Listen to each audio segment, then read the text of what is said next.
Alright, now it's time for chemistry. So we're going to be tackling a question from one of the previous papers. And of course, we're going to be doing chemical equilibrium. So this paper was from 2022 year, and the chemical equilibrium was question 6. So let us get into it. It had said, consider the reaction represented by the balanced equation below. So let us write the balanced equation. Right, so we had 4 moles of the hydrochloric gas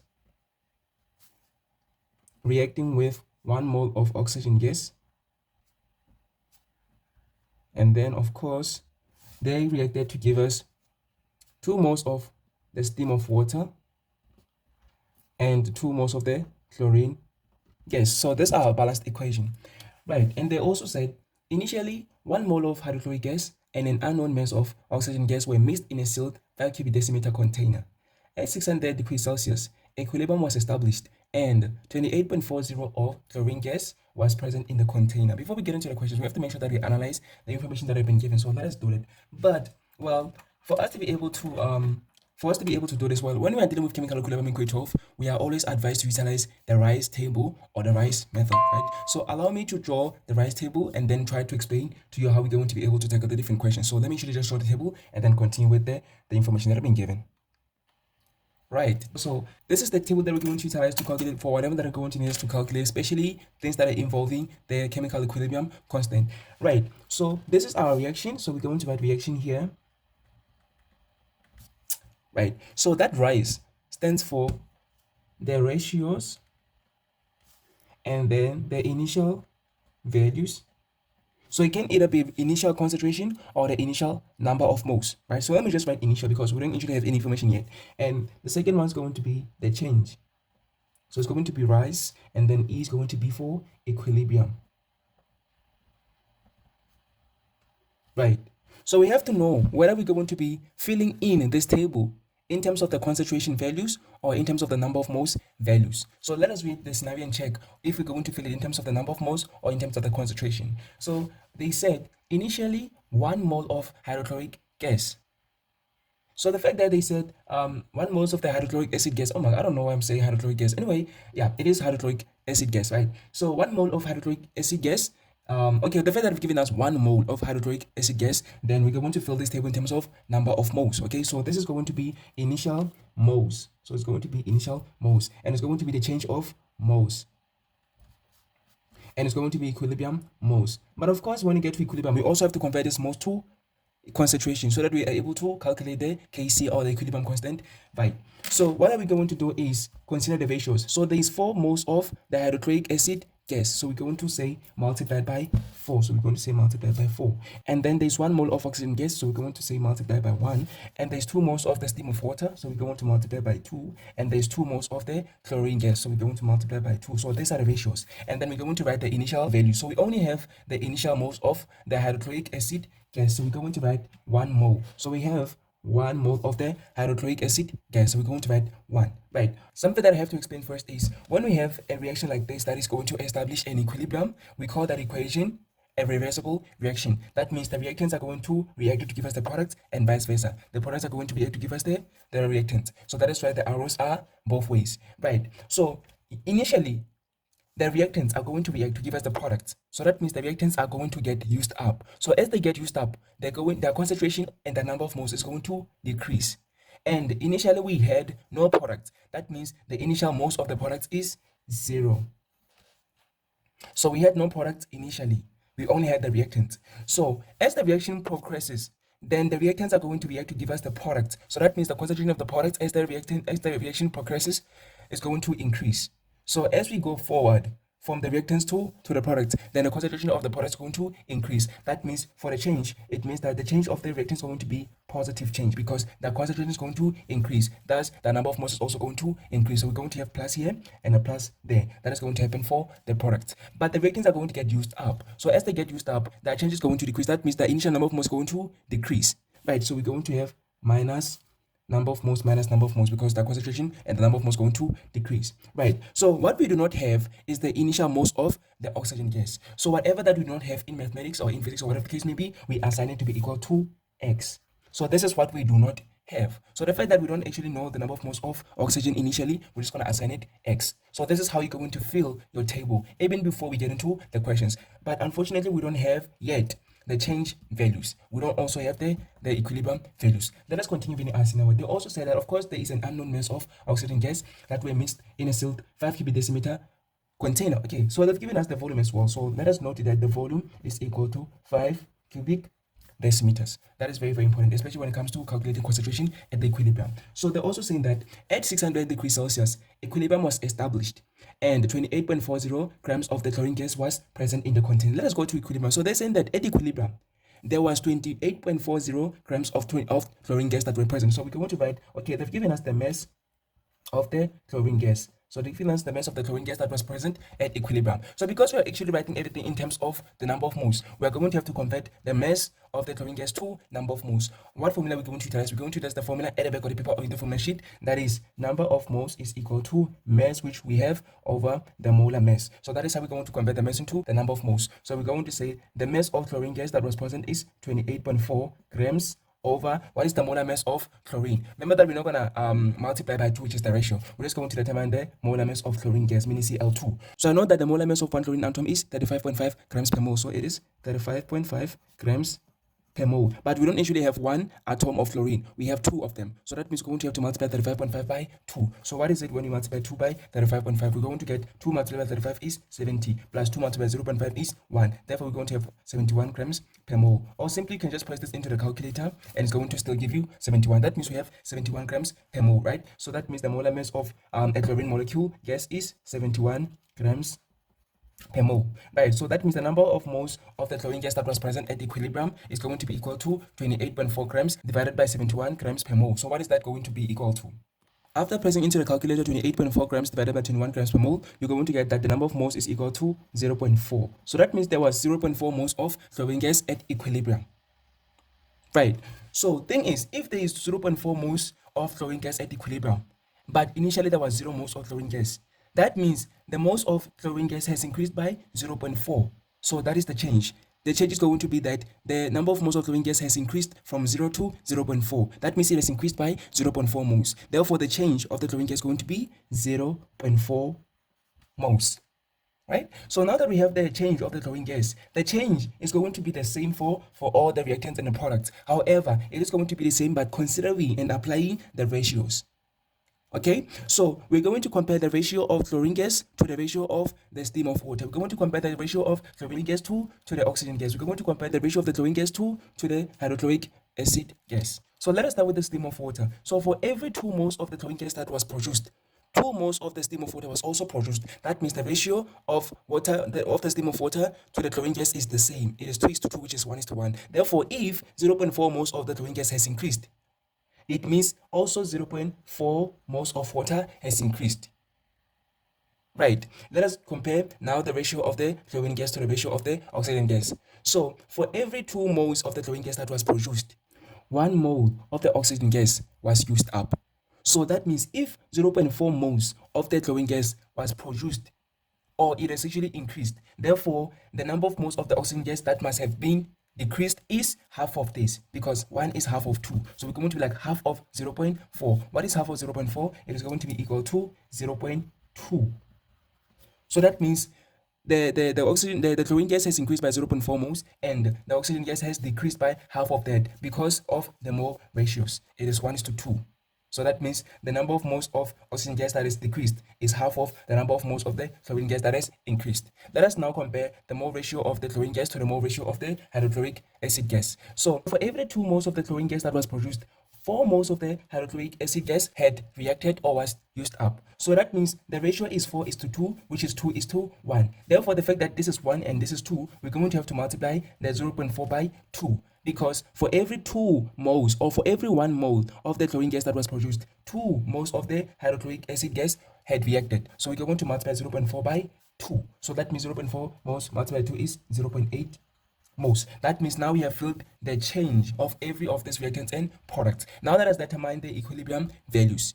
Right, so for us to be able to determine the equilibrium values, we are going to be like, well, we already have the number of moles of the chlorine gas at equilibrium. Let us try to determine the number of moles of the steam of water at equilibrium. So we're going to be like 0 plus 4. That means the number of moles of the steam of water has increased from 0 to 0.4 because it has increased by 0.4. So that means the number of moles of the steam of water at equilibrium is equal to 0.4 moles. What about the number of moles of the oxygen gas at equilibrium? It's going to be, well, we had initially X number of moles of oxygen gas, right? So that means that at equilibrium, we're going to have X minus 0.2 because we know that it has decreased by 0.2. So we're going to have number of moles of oxygen gas at equilibrium is X minus 0.2 moles. Right. So how about number of moles of the hydrochloric acid gas at equilibrium? We're going to initially we had 1 mole of hydrochloric acid gas at so initially we had 1 mole and then it decreased by 0.8 moles. Therefore, the number of moles of hydrochloric acid gas at equilibrium is going to be 1 minus 0.8, which is 0.2 moles. Now we have the number of moles of all the reactants and products at equilibrium. But for us to be able to calculate anything at all, we have to make sure, well, for us to be able to involve the chemical equilibrium constant, we have to determine the equilibrium values in terms of concentration. So let us determine the concentration of all the reactants and products at equilibrium. So let's start with the hydrochloric acid gas. So we're going to say, for us to be able to calculate the concentration, we're going to utilize the formula C is equal to N over V. Why are we utilizing this formula? Because we want the concentration, we do have the number of moles, and we do have the volume because they provided us with the volume and they said that it is 5 cubic decimeters. By the way, if they give you the volume in terms of cubic centimeters, then you're going to have to convert it to cubic decimeters, and you're going to do that by dividing by 1000. The volume must always be in terms of cubic decimeters. So because we already have it in terms of cubic decimeters, that means we are on the safe side. Okay, so let us determine the concentration of each of these at equilibrium. So let us start with the hydrochloric acid gas. So we're going to be like concentration of it is equal to the number of moles, which is 0.2 divided by or over the volume, which is 5, and therefore the concentration of hydrochloric acid gas at equilibrium is going to be equal to 0.04. So we have 0.04 molars, which also means moles per cubic decimeters. Right, so this is the concentration of the hydrochloric acid gas at equilibrium. So that's fine. Let us go to the number, well, the concentration of the oxygen gas at equilibrium. So it's going to be concentration is equal to number of moles over volume. So number of moles of it is X minus 0.2 over the volume, which is just 5. So because we don't actually have the value of X, which is the unknown mass of the oxygen, then we are going to say, well, we're not going to be able to calculate the concentration, but we know that the concentration is in terms of X, and it is X minus 0.2 over 5. Let us just leave it at that, right? So we have the X minus 0.2 over 5 molars. Then let us try to determine the volume, the concentration of each of products at equilibrium. So we're going to be like C is equal to N over V. So the number of moles is 0.4 over the volume, which is 5 cubic decimeters. Therefore, it's going to be equal to 0.08 molars. So this is the concentration of the steam of water at equilibrium. Now let us determine the concentration of the chlorine gas at equilibrium. Remember that we were only given the mass and we converted the mass to the number of moles. Now we want to convert the number of moles to the concentration. We can also convert the mass straight to the concentration if you want to do that. I'm going to show you which formula we're going to utilize to do that. So let us determine the concentration of the chlorine gas at equilibrium. So we're going to be like concentration is equal to number of moles over volume, which is equal to 0.4 over 5. Therefore, the concentration of the chlorine gas at equilibrium is 0.08 molars. I hope that I can actually see that. So it is 0.08 molars, or you can say moles per cubic decimeters. So if you didn't want to utilize this formula for calculating the concentration of chlorine gas at equilibrium, we could have utilized the formula which says concentration of anything is equal to the mass over the molar mass multiplied by the volume. So we can actually convert this also to the number of moles. That is why we have the number of moles of the volume there. But because we initially had the mass of the chlorine gas at equilibrium, then we could have utilized the mass and said 28.40 over the molar mass is 71. We had calculated initially, and then the volume is 5. If we press the whole thing to the calculator, you're still going to get 0.08 molar. So that was an alternative for calculating the concentration of the chlorine gas at equilibrium. Now that we have the concentration of everything at equilibrium, we can utilize the Kc constant, or well, not the Kc constant, the equilibrium constant to determine the concentration. I mean, not the concentration. We can utilize the Kc or the equilibrium constant to determine the initial mass of the oxygen gas, right? So now that we have done this is what I call analysis. We have done this without yet getting into the questions. Now we're going to get into the questions. Please allow me to complete my table by drawing the outlines. All right, that's perfect. Now let us get into the questions. Well, we have done our full analysis. We know that we're going to need to solve for X, which is the initial mass of the oxygen gas. We don't have it yet, but we're going to need the Kc or the equilibrium constant to be able to determine the X. Right. So that is the beauty of analysis. So as soon as they give you information, you should interpret it and analyze it to make sure that you make things simpler for yourself. So that's what you're going to do even before getting to the questions. Let us get into it. So 6.1 it said, determine the time chemical equilibrium. Right. So we're going to define, well, they didn't say determine, they said define anyway. Chemical equilibrium.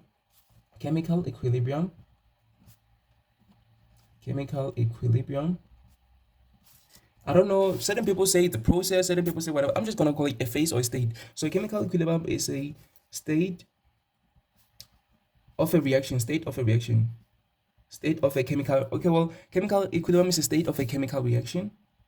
We have to say chemical reaction. Anyway, chemical equilibrium is a state of a chemical reaction which the rate of the forward reaction is equal to the rate of the reverse reaction. Forward reaction is equal to the rate of the reverse reaction. Or you can also say chemical equilibrium is a state of a chemical reaction which the concentrations of the reactant and the product do not change. Let me actually write it down as well. So we can also say a chemical equilibrium is a state of a chemical reaction which concentrations of reactants and products do not change or remain constant. So you can either define chemical equilibrium by the first definition or the second one. Both of them are correct and the same. Okay, so this is what chemical equilibrium is, and this is how we define it. Right, I hope that is clear and you understand it. Let us go to the next question, which is 6.2. So they're saying 6.2, give a reason why the reaction above is homogeneous. So homogeneous means that they are in the same state, but heterogeneous means that they are in different states. So the reason the above mixture is homogeneous is because all the reactants and the products are in the same state, which is gaseous state. If they were all maybe in an aqueous state, we was going to also say that they are homogeneous. If they was all maybe in a in a solid state, we was also going to say they are homogeneous. However, when it comes to the solid state, we cannot really say that they are homogeneous because we can still differentiate them. Okay, so the only exception in terms of they all have the same state is solid. Right, so the fact that they are all in a gaseous state, we're not going to be able to tell which is which. We can't really differentiate or distinguish hydrochloric acid gas from oxygen gas from the water steam and the chlorine gas. We can't do that. So we're going to say that they're homogeneous because they are in the same state of matter. So the reason it is homogeneous is because all reactants and products are in the same gaseous state of matter. Right, so let us go to the next question, which is 6.3. So 6.3 says calculate the initial mass of oxygen gas if the equilibrium constant Kc is 800 at 600 degrees Celsius. So now we have the Kc. So we're going to utilize the Kc. Well, we're going to utilize the help of Kc to determine the X. Fortunately enough for us, we have already done our analysis and interpretation, so we already know the concentrations of all our reactants and products at equilibrium. So what you're going to do is just say Kc is equal to, and then substitute, apply the formula and then substitute and then get the X. So after determining the X, we're going to be like X is the number of moles of the oxygen gas at equilibrium, and then we're going to convert that number of moles to the mass. Then we're going to determine the initial mass of oxygen. Let me move my camera a little bit down so we can be able to see how we're going to do this. All right, 6.3. So we're going to utilize the Kc, or the chemical equilibrium formula, which is Kc is equal to the concentration of the product. So we're going to say the first product is the steam of water. So we're going to say H2O in a gaseous state. How many moles of water steam do we have? We have 2. So we're going to say that to the power of 2. And then we have the chlorine gas as one of the products, and it also has 2 number of moles. So we're going to say that to the power of 2. Then divided by the concentrations of the reactants. So the first reactant that we have is the hydrochloric acid gas, and then it has 4 number of moles. So we're going to raise that to the 4th power. And then we have the oxygen gas as one of the products, the reactants, and then it only has 1 mole, so we're going to raise that to 1. So this is going to be the formula of our Kc. Then they've given us that the value of the Kc is 800. So we're going to substitute 800, and of course the concentration of the steam of water is 0.08 molars, right? So we're going to substitute 0.08 and then square that. And then the concentration of the chlorine gas at equilibrium is also 0.08, so we're going to say 0.08 and then square that. Then this over the concentration of the hydrochloric acid gas at equilibrium is 0.04, so we're going to say 0.04 then to the power 4. And then the concentration of the oxygen gas at equilibrium is x minus 0.2 over 5, so we're going to say x minus 0.2 over 5, and this is to power 1. Then the only thing that we have to solve here is x. So what we're going to do here is apply algebra. So this is just mathematics, right? So what I'm going to do is cross multiply, and I'm going to have x minus 2 over 5 on the left hand side and everything else on the left hand side and everything else on the right hand side. So I'm going to have x minus 0.2 over 5 to the power of 1 is equal to, then I'm going to have everything on the right hand side. So what I'm going to have is this, what I'm going to have is switch this and that. So I'm going to cross multiply them. So this is going to go on top and this is going to go on the bottom. So that means I'm going to have, let me quickly just erase this so that this does not become messy. So I'm going to have 0.08 squared, 0.08 squared over 0.04 to the power 4, then multiply by 800. So we're going to have 800 right there. So to prevent converting and also having our answer being inaccurate, I'm going to leave everything here. I'm not going to press the calculator yet. What I'm going to do is multiply both sides by 5 to get rid of this 5 as a denominator, right? So I'm going to multiply both sides by 5. So let me do that, multiply both sides by 5. So this 5 is going to cancel this 5, and I'm going to be left with x minus 0.2, which is going to be equal to the whole thing multiplied by 5. So I'm going to have 0.08 squared, 0.08 squared. I'm doing this just to avoid converting, okay? So I'm going to have that, and then I'm going to have 0.04 to power 4, then multiply by 800, then this whole thing multiply by 5. Then what I'm going to do to solve for x, I'm going to take the negative 0.2 to the right hand side, is going to become positive. So I'm only going to be left with, well, let me actually just say plus. So I'm going to say plus 0.02. Let me say, I'm going to say plus 0.2. So I'm going to do that also on the right hand side. So on the left hand side, 0.2 is going to cancel 0.2 and only x is going to remain. So I'm going to have x is equal to, and then now I'm going to press the whole thing into the calculator. I'm going to press 0.08 squared multiply 0.08 squared over 0.04 to power 4 multiply 800 multiply by 4, then plus 0.2. So this is the whole thing that I'm going to press into the calculator. So this whole thing is just to avoid conversion or avoid your answer being inaccurate. So let us press the whole thing into the calculator and determine the x. Remember that the x is the number of moles of oxygen. It is not yet the mass, because if you go back to our table, remember that I have written everything in terms of moles. That means this x is also in terms of moles. So that means after determining the x, it is going to be in terms of moles. We still have to convert it to the mass, because they said that they want the mass, not the number of moles. Okay, right? So I hope that you understand that. So let us quickly press our calculator and determine the value of x in terms of the number of moles. Oh my god. So after pressing the whole thing to the calculator, x is equal to 0.3 moles. So that this means that this is the initial number of moles of oxygen gas. Now that we have determined the x, which is the initial number of moles of oxygen, then we're going to convert it to the mass by utilizing the formula n is equal to m over the molar mass. So here we have the moles of oxygen initially, and we have the molar mass. We already have the molar mass. We always have the molar mass. The only thing that we don't have is the mass. So we're going to calculate the mass by saying the number of moles is 0.3, which is equal to the mass over the molar mass of oxygen gas. Remember that the molar mass of one oxygen atom is 15.99, which is 16 grams per mole. So multiply that by 2 is going to be 32, approximately 32. So it's going to be 32 grams per mole. So we're going to say 32. So we're going to multiply both sides by 32. So we're going to have the mass is equal to 0.3 multiplied by 32. Therefore, the mass of oxygen initially is equal to 0.3 times 32, which is equal to 9.6 grams. So that means this is the mass of oxygen initially. So if you have any other methods that you utilize to calculate for whatever thing that you're going to calculate that involves the chemical equilibrium constant, then please let me know in the comment section so that maybe I can try to explore that method, right? So yeah, I hope that you've actually enjoyed. Let us go to the next question, which is 6.4. Right, so let me actually answer the other questions in the next page. All right, 6.4. So 6.4, they're saying, state the Lichet-Less principle. Okay, so I don't know if you still remember it, but you have done it, I don't know since when, since April or something. So the Lichet-Less principle states that when a chemical equilibrium is disturbed, what is going to be by a certain factor or a certain change, then the system is going to shift to favor the reaction that counteracts the effect of that change of factor. Let me repeat that. The Lichet-Less principle states that when a chemical equilibrium is disturbed by a certain factor or a certain change, then the system is going to shift to favor the reaction that counteracts the effect of that change or factor. All right, that means the system is going to maybe favor the forward reaction that's going to counteract the effect of that change, or is going to favor the reverse reaction that counteracts the effect of that change. All right, so let us write that down. Well, that is my own understanding and definition of the Lichet-Less principle. So it states that when a chemical equilibrium is disturbed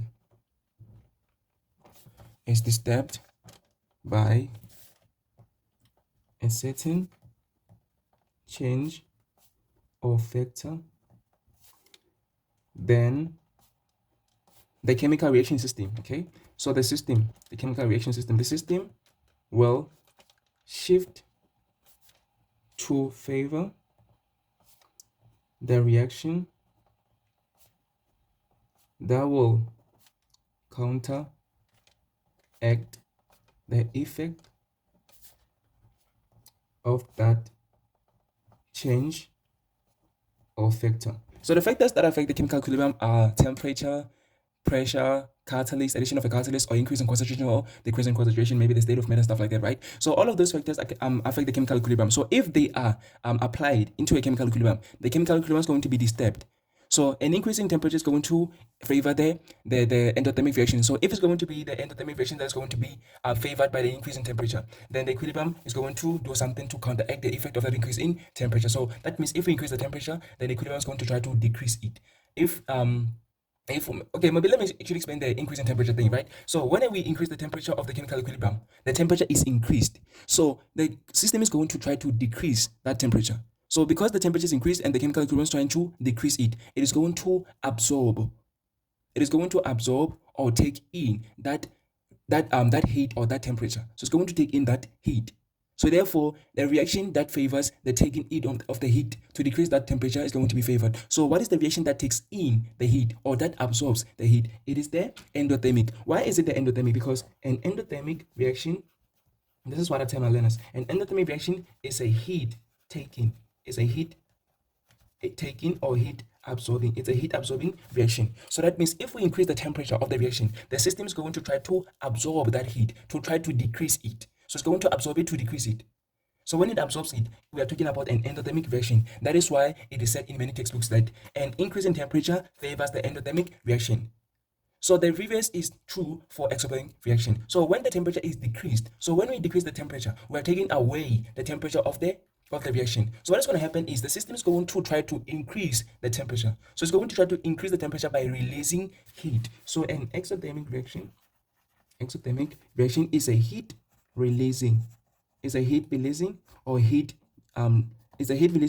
losing. So it loses heat. So it's a heat releasing or heat losing. So that means this one is the heat taking, heat absorbing, or heat gaining. Why am I saying heat gaining? It's a heat gaining reaction, right? So the exothermic is a heat releasing or heat losing reaction. So when the temperature is decreased, then the system is going to try to increase the temperature by releasing the heat. So a type of reaction where the heat is released is exothermic reaction. That means a decrease in temperature favors the exothermic reaction. So this thing is favored by a decrease in temperature. This one is favored by the endothermic, is favored by the increase in temperature. So I hope that is clear. You're going to apply the very same principle, which is the List principle, to the other factors like concentration, the pressure, and the catalyst. Okay, so let us go to the next question, which is 6.5. So 6.5 says the volume of the container is now decreased, right? So it is decreased to half of the previous volume, which is 2.5 cubic decimeters, while the temperature is kept at a constant 600 degrees Celsius. So the fact that the temperature is kept the same means that the temperature is not actually the factor or the change. The change is that the volume is decreased. So volume and pressure are very, very related. It's very, very relatable, right? So when we decrease the volume, the pressure increases. When the volume is increased, the pressure decreases. So that means they work hand in hand, and they're in a indirect or inverse proportion. So that means when one increases, the other one decreases. So the fact that they said that the volume decreases means the pressure has been decreased. So that is the first thing, okay? So you have to note that the fact that they said the volume decreases, so they said the volume decreases. So that means the pressure increases. So what is the effect of an increase in pressure? So what we know is that when pressure increases, then the reaction that favors, the reaction that produces the least. So pressure increases favors the reaction that produces the least number of moles. But when pressure is increased, when pressure is increased, it favors the reaction that produces the least number of moles. When pressure is decreased, therefore it favors the reaction that produces the most number of moles. But this one is the one that is applicable in this example. So the pressure is increased, therefore the reaction that favors the least number of moles is going to be favored, right? So what you're saying is, how will each of the following be affected? Choose from increases, decreases, or remain the same. So what is going to happen to the value of Kc when increase the pressure? So the pressure is increased because the volume is decreased. So what is going to happen to the value of the Kc? So let us write this down. Well, this is what for 6.5 and this is 6.5.1. So they're saying what is going to be the effect on the value of the Kc when the pressure is increased. So when the pressure is increased, then let us go back to our reaction. Well, let me write it down. So the reaction was 4HCl plus O2, and then we have 2H2O, and then plus Cl crumbs in 2 of that, right? So we have 4 moles of the hydrochloric acid gas, 1 mole of the oxygen gas. That means the total number of moles of the reactant is 5 moles. So there's 5 moles of the reactants, but there's 4 moles of the products, because it's 2 plus 2. By the way, when I'm dealing with pressure and volume, we only have to consider things that are in aqueous state or gaseous state.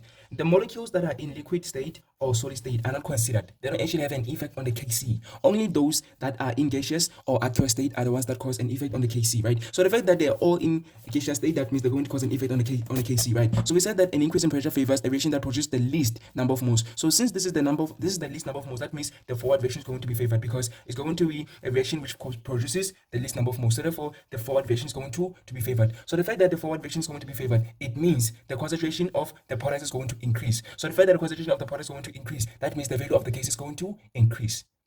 Let me repeat that. So an increase in pressure favors the reaction that produces the least number of moles. So between the two, which is the reactant and the product, which one has the least number of moles? It is the product. Therefore, it means the products are going to be favored. So the fact that the forward reaction is favored means that the concentration of the product is going to increase. So when the concentration of the product increases, it means the value of the Kc is also going to increase. So because they're talking about the value of the Kc, we are going to write increases. So I hope that I've explained that in the way that you understand and in the way that is very, very clear. So 5.1.2, so 5.1.1, we're going to write increases. Let us go to 5.5.2. Well, 6.5. I don't know why I'm saying 5. Whatever. Anyway, the mass of Cl2 in the container. What is going to happen to the mass of Cl2 in the container? So we have the flowing gas as a product. So because the forward reaction is going to be favored due to the pressure increase, then that means the mass of the flowing gas is also going to increase, because as the concentration increases, it means the number of moles of the Cl2 is going to increase. Therefore, the mass is going to increase. So we're going to write increases.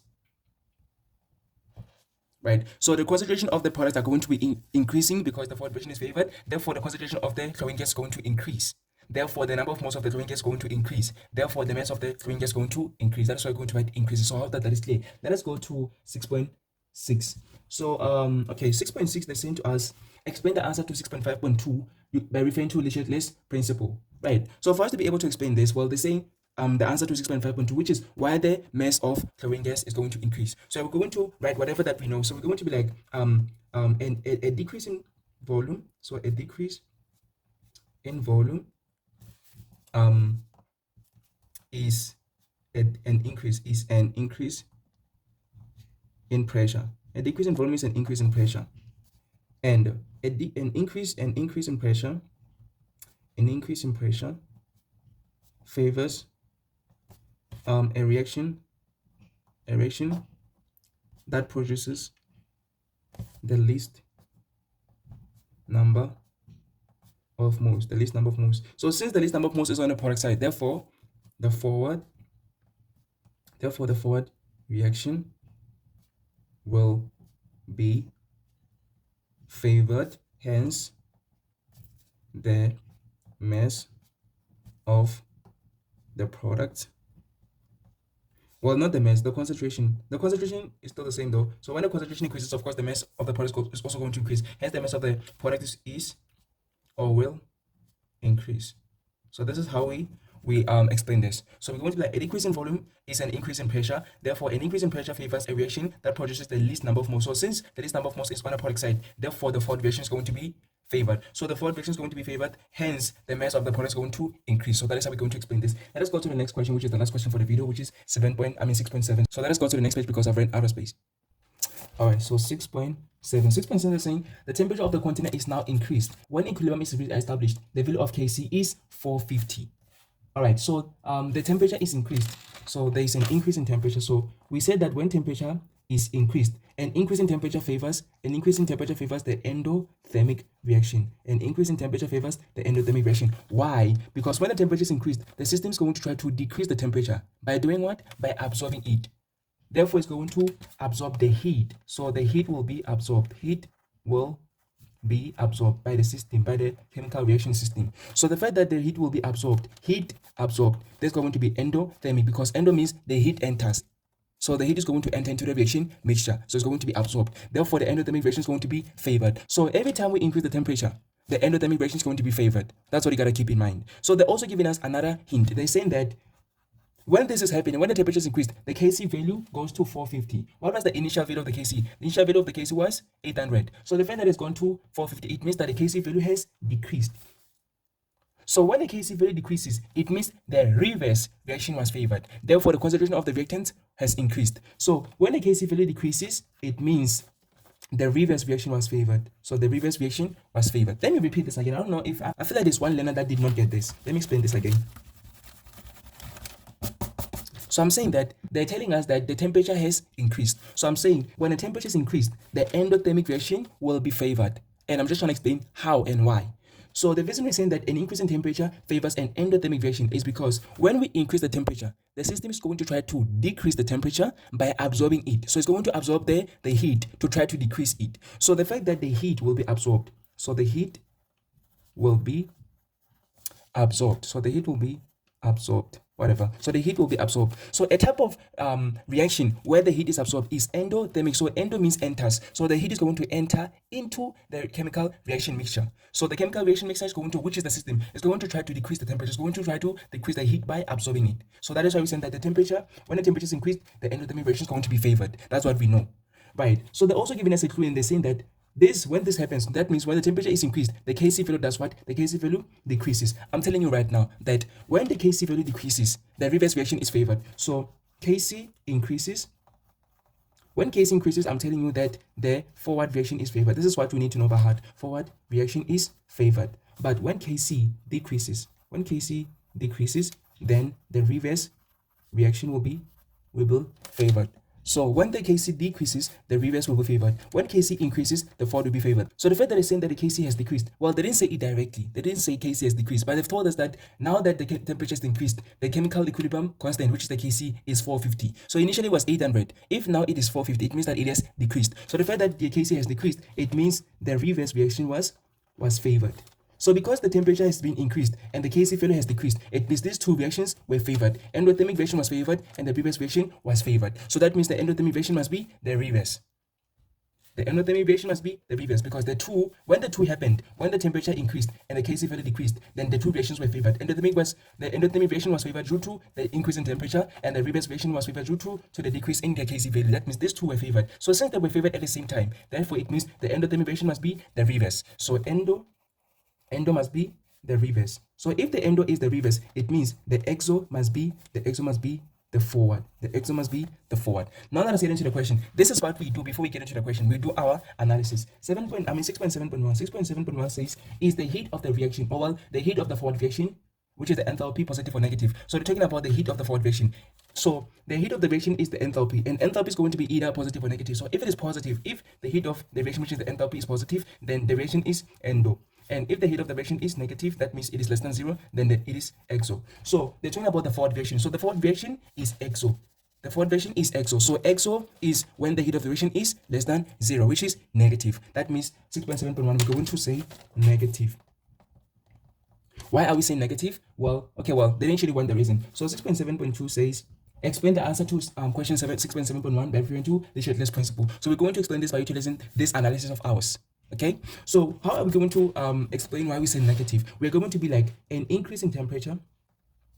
An increase in temperature favors an endothermic reaction. Favors an endothermic reaction. So a decrease in the chemical equilibrium constant, which is the Kc, favors what? Favors the reverse. Favors the reverse reaction. Favors the reverse reaction. So since these two reactions are favored, it means the exothermic reaction, the endothermic reaction, the endothermic is the reverse reaction. The endothermic is the reverse reaction, or the reverse reaction is endothermic. The endothermic is the reverse reaction, therefore the forward reaction is exothermic. The forward reaction is exothermic. That means the enthalpy is less than 0. That is why we say that it is negative. So this is how you answer a typical chemical equilibrium question and you get your full marks, which is 21 out of 21. So I hope that you have enjoyed the video, even though I became a little bit aggressive when I was trying to explain certain things, but I hope that you really enjoyed the video. I'm going to see you in the next one. So in the next video, I'm going to be doing a random topic again. It is either going to be paper 1 mathematics, paper 2 mathematics, physics, or chemistry. See you in the next video.